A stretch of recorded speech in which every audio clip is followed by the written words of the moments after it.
E aí, pessoal? Alguns de vocês já me conhecem, meu nome é Mazé Galvão, para quem não viu as videoaulas passadas. Estou aqui mais uma vez através do estágio supervisionado, eu junto com o meu colega Roberto, para contribuir com a formação de vocês. Então, espero que gostem da aula de hoje. Na aula anterior, nós vimos um pouco sobre campo magnético, força magnética, quando nós resolvemos aquelas questões do Enem. Na aula de hoje, nós vamos entender um pouco sobre as propriedades dos materiais. Por exemplo, por que existem alguns materiais que são atraídos por ímã, por que existem alguns materiais que não são atraídos pelos ímãs. Então, nós vamos entender tudo isso na aula de hoje. Então, vamos lá!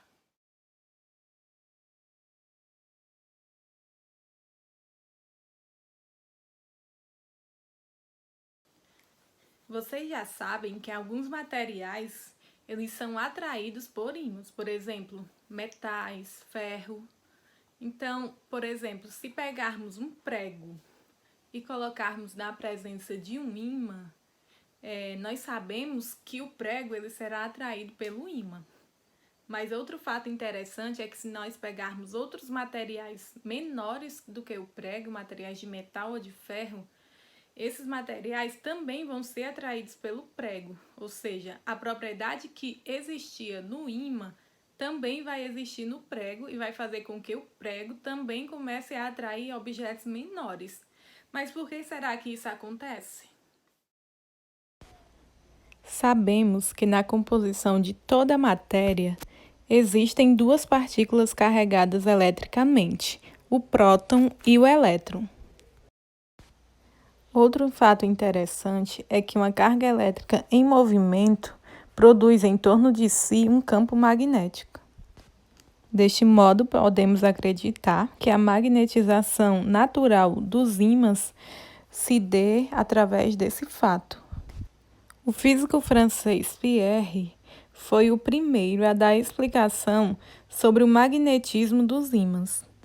Ele sugeriu que os campos magnéticos criados pelos ímãs seriam decorrentes do movimento dos elétrons de seus átomos. Pierre considerou que nos ímãs cada conjunto de átomos define uma região cuja extensão varia entre 0,1 milímetro a 1 milímetro.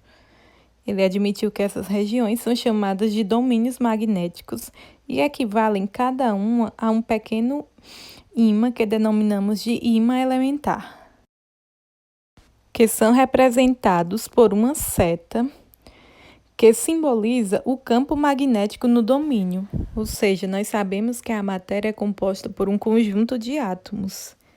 E nesse conjunto de átomos existe essa região que eles denominaram de domínio magnético, e cada região dessa equivale a um pequeno ímã, né, que é o que eles chamam de ímãs elementares, que são representados por essas setas, no qual a pontinha da seta equivale ao polo norte e a extremidade da seta equivale ao polo sul. Então, quando um corpo de ferro, de aço ou de metal não está magnetizado, seus ímãs elementares estão distribuídos no material com orientação totalmente ao acaso, ou seja, esses ímãs elementares não estão alinhados, eles estão totalmente desalinhados. Mas como é que a gente pode magnetizar esse material?